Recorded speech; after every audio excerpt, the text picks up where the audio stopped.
Hello, mga gandang gabi mga ka-white shoes. Kakataas ko lang bumiyahe. Magluluto tayo ngayon ng tahong. Ito ang mga sahog ng aking tahong. Tikman nyo. Tignan nyo pala.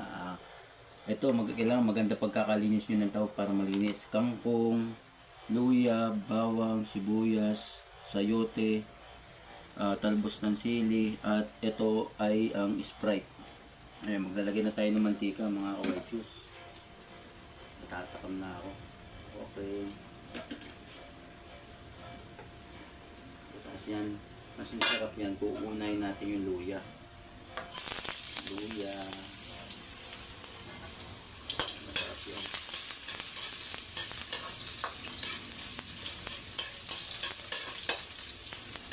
And siyempre, susunod is